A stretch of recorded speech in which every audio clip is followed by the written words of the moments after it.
ಮಲಗಿದ್ದ, ಅದಕ್ಕೆ ಇವತ್ತು ನಾನು ಬ್ಲಾಗ್ ಮಾಡ್ತಿದ್ದೀನಿ. ಆ್ಯಕ್ಚುಲಿ ನೋಡ್ಬೋದು ಜನ ಎಲ್ಲ ಇದ್ದಾರೆ. ಈಗ ದೋಸೆ ಬಂತು.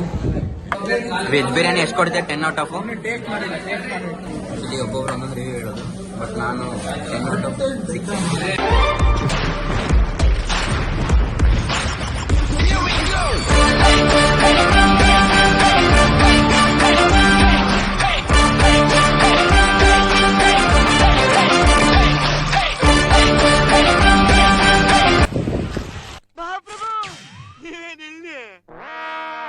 ಹೇ guys, welcome back to new vlog. ಇವತ್ತು ನಾವು ಮನೆ ರುಚಿಗೆ ಬಂದಿದ್ದೀವಿ ಹೋಟೆಲಿಗೆ. ಬೆಳಿಗ್ಗೆ 10 மணி ஆகும் மாமண்ணா.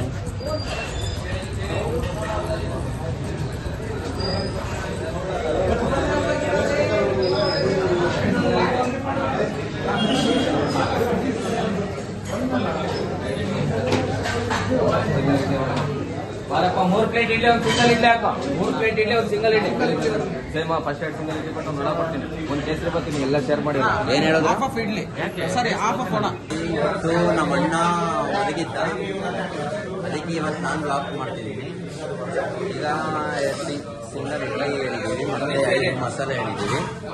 ಬಂತು, ಟೇಸ್ಟ್ ಮಾಡಿಬಿಟ್ಟು ಹಿಂಗಿದೆ ಅಂತ. ನಿನಗೆ ಮಾಡಕ್ಕೆ ಕೆಲಸ ಇಲ್ವಾ? ಚಂದ ಇಲ್ಲ ಈ ಬರ್ತೀಯ ಎಲ್ಲ ಹೌದಾ?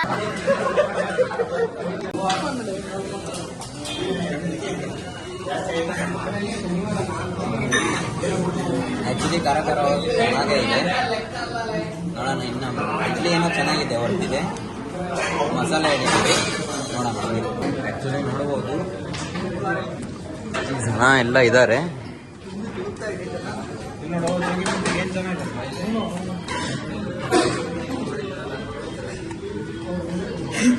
ಇಡ್ಲಿ ಮಾತ್ರ ಖಾರವಾಗಿ ಮಸ್ತಿದೆ. ಭಾಳ ಜನ ಇದ್ದಾರೆ. ದುರ್ಗದಲ್ಲಿ ಏನಾದರೂ ಇದ್ರೆ ಮನೆ ರುಚಿ ರಂಗಯ್ಯ ಆಗಿದ್ದು ಒಂಚೂರು ಮುಂದೆ ಬರಬೇಕು. ಕಡೆ ಭಾಳ ಜನ ಇದ್ದಾರೆ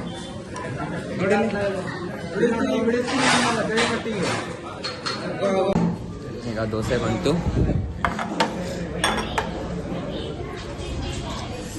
ಈಗ ದೋಸೆ ತಿಂದ್ಬಿಟ್ಟು ದೋಸೆ ಹೆಂಗಿತ್ತು ಅಂತ ಅದನ್ನ ಹೇಳ್ತೀವಿ. ಈಗ ದೋಸೆ ಬಂತು, ಟೇಸ್ಟ್ ಮಾಡೋಣ first.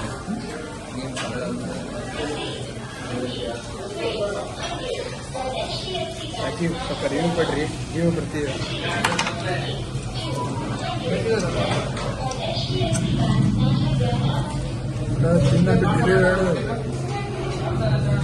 Guys, dosa 10 out of 6 ಕೊಡ್ತೀನಿ, ಬಟ್ ಇಡ್ಲಿ ಮಾತ್ರ 10 ಔಟ್ ಆಫ್ 9 ಕೊಡ್ತೀನಿ. ಬಟ್ ಓಕೆ, ತಿನ್ಬೋದು, ಚೆನ್ನಾಗಿದೆ ಟೇಸ್ಟ್. ಆ್ಯಕ್ಚುಲಿ ದೋಸೆ ತಿಂತಿದ್ದೀವಿ. ಈಗ ದೋಸೆ ರಿವ್ಯೂ ಕೇಳೋಣ ನನ್ನ ಫ್ರೆಂಡ್ಸ್. ಇದು ಏನು ಹೇಳ್ತಾರೆ ನೋಡೋಣ. ವಿಕಾಸ, ದೋಸೆಗೆ 10 ಔಟ್ ಆಫ್ ಎಷ್ಟು ಕೊಡ್ತೀಯ? 7. ರಜೀವ, ನೀನು? 9. ನೀನೆಷ್ಟು ಕೊಡ್ತೀಯ? 9.5. ನೀನೆಷ್ಟು? 8. ಆ್ಯಕ್ಚುಲಿ ಒಬ್ಬೊಬ್ರು ಒಂದೊಂದು ರಿವ್ಯೂ ಹೇಳೋದು, ಬಟ್ ನಾನು 10 ಔಟ್ ಆಫ್ 6. ಇಡ್ಲಿದು ಎಷ್ಟು ಕೊಡ್ತೀಯ? 10 ಔಟ್ ಆಫ್ 9. ನೀನು? 10. ಆ್ಯಕ್ಚುಲಿ ಇಡ್ಲಿ ಮಾತ್ರ ಮಸ್ತಿತ್ತು ದೋಸೆಗಿಂತ. ದುರಂಗಡಿದ್ರೆ ರಂಗಯ್ಯನ ಬಾಗ್ಲ ಹತ್ರ ಇದೆ. ಇದು ರಂಗಯ್ಯನ ಬಾಗ್ಲಿಂದ ಒಂಚೂರು ಮುಂದೆ ಬರಬೇಕು. ಮನೆ ರುಚಿ ಅಂತ ರೈಟ್ ಸೈಡಲ್ಲಿ ಲೊಕೇಟ್ ಆಗಿದೆ. ಚೆನ್ನಾಗೇ ಇದೆ ಎಲ್ಲ, ನಾಟ್ ಬ್ಯಾಡ್, ಬರ್ತಿದೆ. ಗೈಸ್, ಈಗ ಮತ್ತೆ ದೋಸೆ ಖಾಲಿ ಇತ್ತು. ದೋಸೆ ಖಾಲಿ ಆದಮೇಲೆ ಈಗ ಒಂದು ವೆಜ್ ಬಿರಿಯಾನಿ ಹೇಳಿದ್ದೀನಿ. ಮತ್ತೆ ಇವರಿಬ್ರು ಮತ್ತೆ 2 ಸಿಂಗಲ್ ಇಡ್ಲಿ ವಡೆ ಹೇಳಿದ್ರು. ವೆಜ್ ಬಿರಿಯಾನಿ ಬರಲಿ, ವೆಜ್ ಬಿರಿಯಾನಿದು ರಿವ್ಯೂ ಹೆಂಗೈತೆ ಅಂತ ಹೇಳ್ತೀನಿ. ಈ ವೆಜ್ ಬಿರಿಯಾನಿ ಬಂತು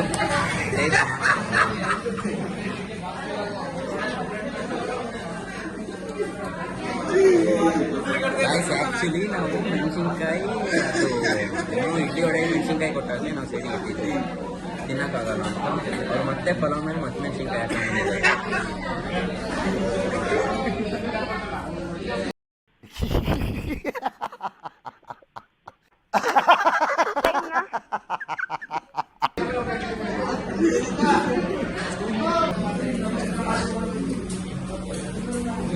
ಫೋನೇ ತಿನ್ಸ ನಾನು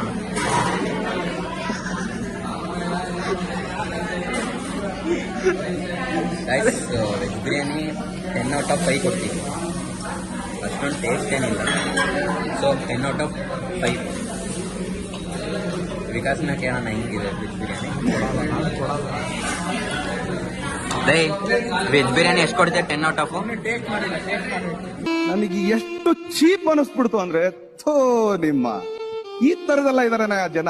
ಮಾಡೋದಲ್ಲ.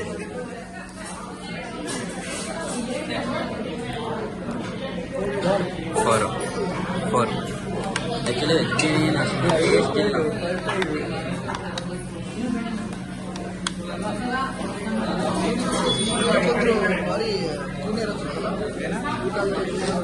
ಅಷ್ಟೇನು ಟೇಸ್ಟ್ ಇಲ್ಲ. ಸೊ ನಾನು 10 ಔಟ್ ಆಫ್ 5, ಅವನ 10 ಔಟ್ ಆಫ್ 4. ಓಕೆ ಗೈಸ್, ಇವಾಗ ಮುಗೀತು ಎಲ್ಲ. ನಾವು ದೋಸೆ, ಇಡ್ಲಿ ಮತ್ತು ವೆಜ್ ಬಿರಿಯಾನಿ ಟ್ರೈ ಮಾಡಿದ್ವಿ. ಈಗ ಇಲ್ಲಿ ಮೆನ್ಯೂ ಏನೇನಿದೆ ಅಂತ ಮ್ಯಾನೇಜರ್ನ ಕೇಳೋಣ ಬನ್ನಿ. ಮ್ಯಾಮ್, ಇಲ್ಲಿ ಮೆನ್ಯೂ ಏನು? ನಿಮಗೆ ಇಡ್ಲಿ ವಡಾ ಸೂಪ್ ಸಿಗುತ್ತೆ, ಖಾರ ಬಾತು, ಟೇಸ್ಟಿ ಬಾತು, ರೈಸಲ್ಲಿ ಡೈಲಿ ಒಂದೊಂದು ವೆರೈಟಿ ಸಿಗುತ್ತೆ, ಮಟಕ್ಕೆ ಒಗ್ಗರಣೆ, ಮೆಣಸಿನ್ಕಾಯಿ ಸಿಗುತ್ತೆ. ನಮ್ಮದು ಬ್ರಾಂಚ್ ಓಪನ್ ಆಗಿಬಿಟ್ಟು 8 years ಆಗಿದೆ. ನಮ್ದು ಇನ್ನೊಂದು ಬ್ರಾಂಚ್ ಇದೆ, 2 years ಕಂಪ್ಲೀಟ್ ಆಗಿದೆ. ಅಲ್ಲಿ ನಿಮಗೆ ತಾಳಿಪಟ್ಟು, ಪಟ್ಟು ಎಲ್ಲ ಸಿಗುತ್ತೆ. ಮಧ್ಯಾಹ್ನ ಊಟ ಸಿಗುತ್ತೆ. ಇನ್ನೊಂದು ಬ್ರಾಂಚಲ್ಲಿ ಇದೆ. ಸಂಗಮೇಶ್ವರ ಬಿಲ್ಡಿಂಗ್ ಅಂತೇಳಿ ಗಾಯತ್ರಿ ಕಲ್ಯಾಣ ಮಂಟಪ ಹತ್ರ ಸಿಗುತ್ತೆ. Thank you. Okay guys, and ಈ ಮನೆ ರುಚಿ ಇರೋದು ಇಲ್ಲೇ ರಂಗಾಯನ್ ಬಾಗ್ಲು ಆಪೋಸಿಟ್. ಮುಂದೆ ಬಂದರೆ ರೈಟ್ ಸೈಡಲ್ಲಿ ಲೊಕೇಟ್ ಆಗಿದೆ. ಸೊ ಮಿಸ್ ಮಾಡಬೇಡಿ, ಬನ್ನಿ. ರೈಟ್. ಓಕೆ, ಬಾಯ್.